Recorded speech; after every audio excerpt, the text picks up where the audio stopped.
Today we're going to cover a topic called photography items you already have. Now, some of you guys might be very cautious that you have all these items at home, and some of you might not. But today's video is going to help you enhance your photography or your videography value.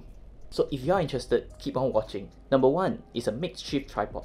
I'm sure a lot of you guys have books at home, be it from school or anywhere, that you can use as a leveler to level up your camera. So try to find a few books you use this often and stack them up to an ideal height where you can place your camera. So try to place somewhere that is close to the ideal elevation towards your subject. Do take note of the thickness of your books so that it can help to achieve the elevation that you need.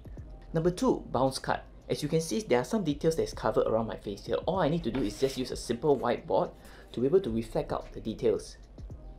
Now let's use a subject for example. What you want to do is to place your whiteboard or white card in the opposite direction of your light for the light to bounce onto your subject. Try to find the optimum angle so that the light can reflect well. Now once you're able to find the perfect angle, you should be able to see some details in the shadowy areas. So using white material, you allow the light to be able to bounce from the source all the way up to the shadowy area of your subjects. You can not only use this makeshift whiteboard, you can use anything that is of a white material to be able to bounce off the light.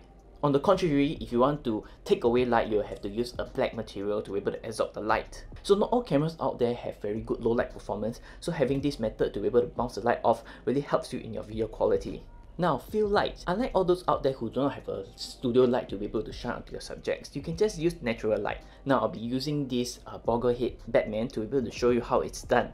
So as you can see in my studio with the light switch off, the natural light is coming from the back, which doesn't give the best view. So what you want to do is to place your camera and the Batman towards the direction of the light rather than against it, until you find the best angle which the natural light reflects onto this Bogglehead Batman. For this to work best, the time of the day is also important. Try not to go for the morning or the evening, as the light tends to be very yellowish and very directional. You do not want strong light, you want something that is be able to diffuse through the clouds and be able to give you a very nice glow to it. Not only the color of the light is more cool, but it's less orangey, which definitely helps in your white balance for your camera.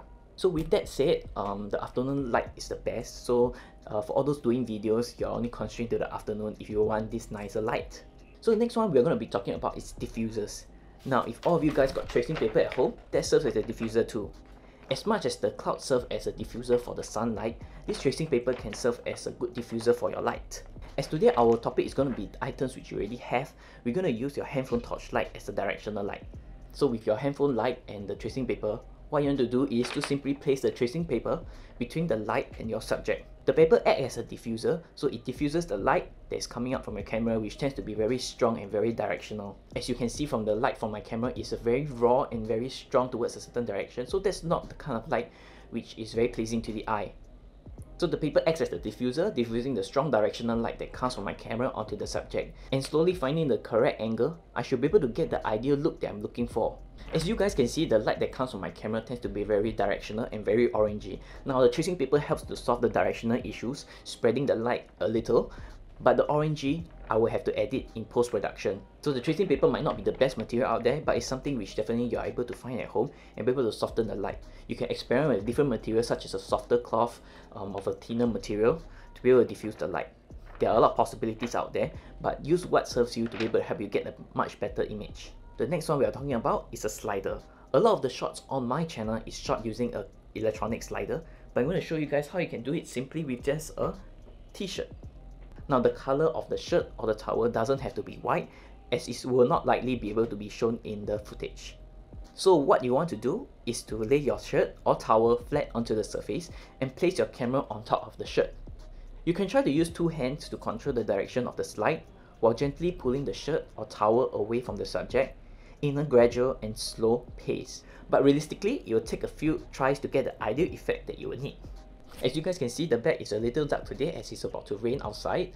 But let's move on to our last tip for today. We're going to be talking about audio recording. How do you get good audio recording without buying a professional mic? Now, a lot of your phones would likely have an audio recording app. I'll be using a towel to be able to show you how to get clean audio coming out of your recording app.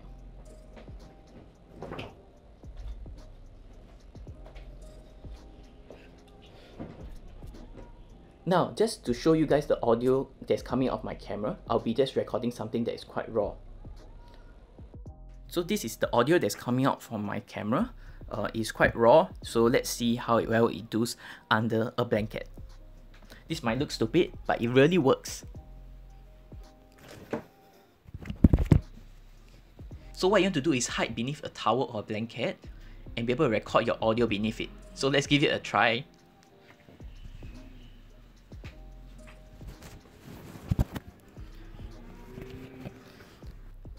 So this is the audio that is coming out beneath the towel or the blanket. Okay, the downside to this is that my hair gets messy.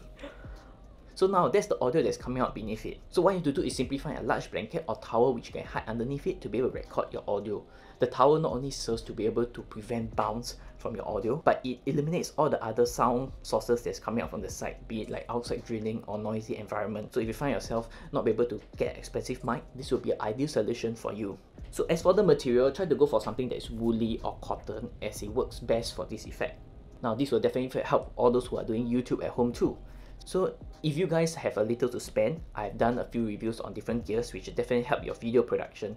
Please click on my playlist right here, where I cover a few items which are affordable that will definitely help you in your video production or your YouTube studio. So if you like this video, please give me a thumbs up and subscribe down below. If not, thank you for watching and I'll see you in the next video.